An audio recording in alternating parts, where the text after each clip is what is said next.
Good morning, happy Sabbath. Good.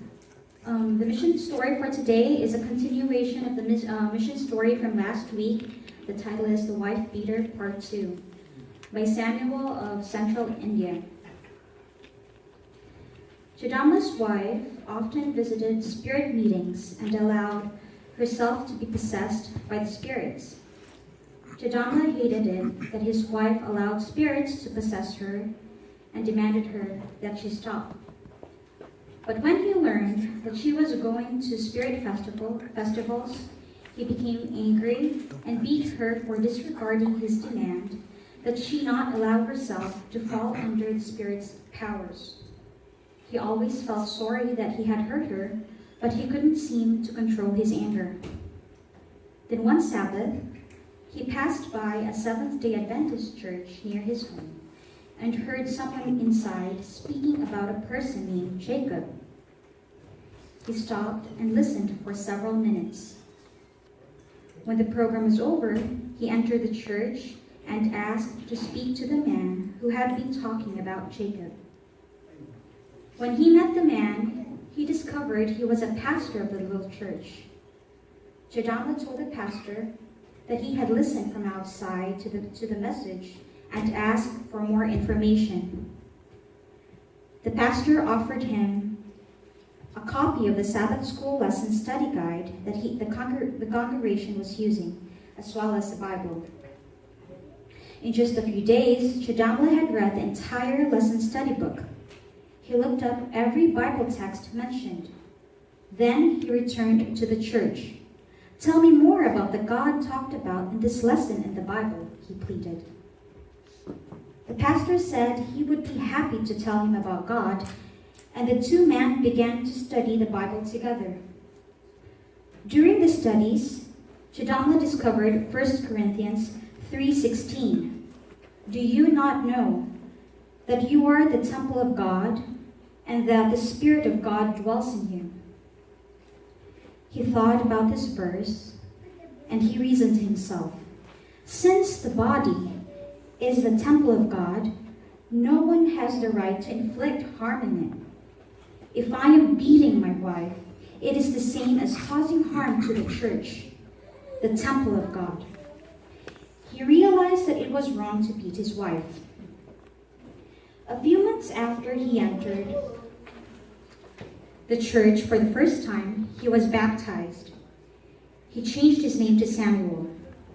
Samuel told his wife what he was learning and invited her to join him in his Bible studies with the pastor.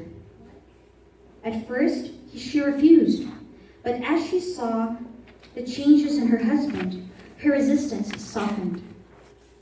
Her husband, who had yelled at her angrily when she went to the spirit rituals, became humble and kind to her. He stopped beating her.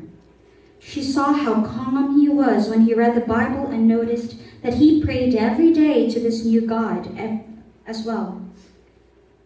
Her own heart began to soften and she began to attend Bible studies.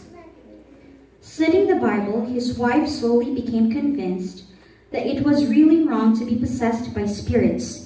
She came to know God and decided to stop going to people's homes to participate in those rituals.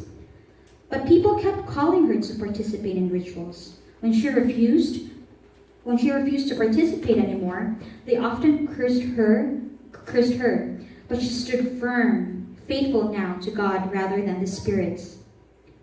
2 years after Samuel's baptism, his wife was baptized as well. She changed her name to Ruth. One day, Samuel heard the pastor appeal for more Bible workers. His heart was touched, and he decided to leave his job as a taxi driver to become a Bible worker. But Samuel felt he needed more Bible studies before he could be a Bible worker. The pastor enrolled him in a 4-month program to prepare him for his new work. After that, Samuel joined the training program for Amazing Facts India. Then he took pastoral training. Today, Samuel is 42 years old and the pastor of a village near his hometown. He and his wife, who lost 2 children to miscarriages while she served as a spirit medium, now have been blessed with 2 sons, 8 and 10 years old. Samuel regularly distributes copies of the Sabbath school lesson quarterlies in his town. He hopes that someone, like him, will accept Jesus. Part of this quarter's 13th Sabbath offering will help complete construction on a training and conference center about 20 miles from Samuel and Ruth's hometown in central India. This training and conference center will serve the entire Southern Asia division. It will be available for use by local church members like Samuel and Ruth and the Adventist work in central India around the division. Please remember that this project and the Adventist work in central India in your prayers and with the Sabbath school mission offerings. Fast facts. India's fast-growing membership has stretched the resources it has to train pastors, lay workers, and specialized ministries such as women's and children's ministries, stewardship training, lay evangelism, and many others. The new Pioneer Memorial Training Center will provide everything needed to house large, small training and conference services to the church in Southern Asia. It includes housing, cafeteria, and a 1,000-seat meeting hall year-round. When the training center is not in use, the nearby boarding academy hopes to use the conference center as a much-needed church and large group meeting facility.